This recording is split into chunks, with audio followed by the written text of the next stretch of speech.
Hello everyone, welcome back to another Zenless Zone Zero recipe video. Today I'll be recreating the Fried BBQ Noodles recipe in honor of the current Julian banner because you're probably eating tons of these noodles for that eat their damage bonus. As always, written recipe will be in the description below and please subscribe for more Zenless Zone Zero cooking content. Without further ado, let's begin.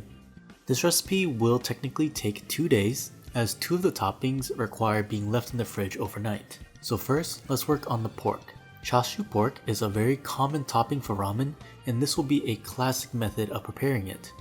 Starting with pork belly, roll into a tight spiral and tie it up using butcher's twine. I'm not gonna lie, I am very mediocre at tying up pork.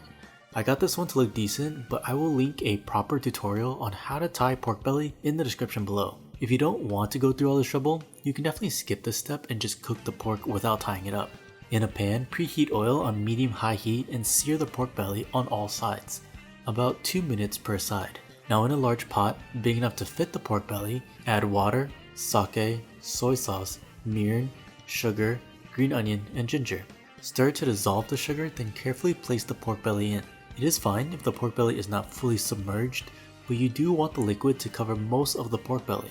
Bring the liquid to a boil, reduce the heat down to medium-low, cover with a lid, and let the pork belly simmer for 2 hours. Every 30 minutes, flip the pork belly once. This will make sure the pork belly is evenly cooked, as well as allowing the braising liquid to hit all parts of the pork belly. Once the pork is fully cooked, place it in a bag or a container. I chose a bag because it takes up less room in the fridge. Pour some of the braising liquid in, tightly close the bag, and leave it in the fridge overnight. This is almost mandatory if you're doing a rolled pork belly because it will help keep the rolled shape when you slice into it. Moving on to the next component, the ramen eggs. In a pot of boiling water, place large eggs in. Do however many you plan to eat. I'm doing 6. Ramen eggs are typically soft boiled, which takes 6 to 7 minutes, but I usually do 7 to 8 minutes for a more custard-like yolk. Once the eggs are done cooking, place them in an ice bath to prevent the eggs from cooking any further. While those are cooling off, we can do the marinade. In a saucepan, soy sauce, mirin, sake, and sugar. Stir on medium heat to dissolve the sugar and heat the mixture for a few minutes. You could actually use the braised liquid from the chashu pork if you don't want to make the marinade from scratch. I just chose to make the marinade so you could see how in case you weren't making chashu pork. Back over to the eggs, carefully peel all of the eggs. Running the eggs under cold water after cracking sometimes helps if you're having trouble. Place the peeled eggs in a container, then pour the marinade over.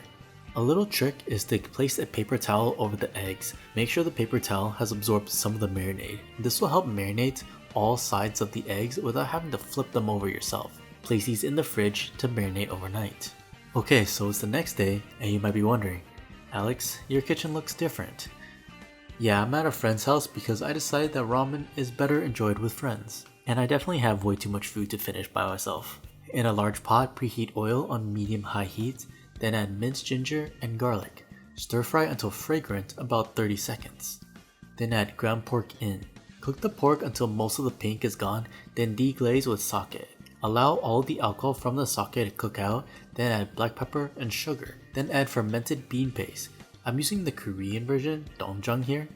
Then add miso paste in. Stir to break down the paste and incorporate them with the pork. Then add dashi. Dashi is a Japanese stock, and I showed how to make homemade dashi in my last Zenless Zone Zero recipe. Check it out in the top right corner. Then a bit of chicken stock. Stir to make sure the pastes are fully incorporated, then let the broth simmer for 20 to 25 minutes. You could strain the broth if you want, but we decided not to do that.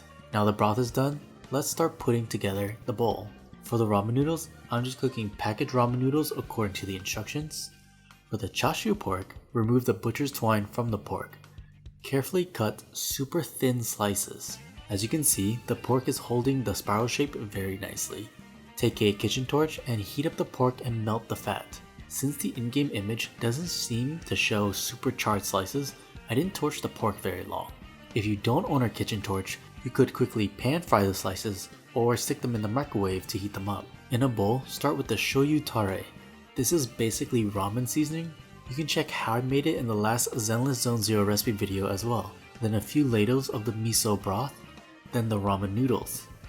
For the toppings, the sliced Chashu Pork, only 1/2 of the Ramen Egg, a handful of Beni Shoga or Japanese red pickled ginger, a handful of green onions in the center, a sprinkle of sesame seeds, and finally 2 sheets of seaweed.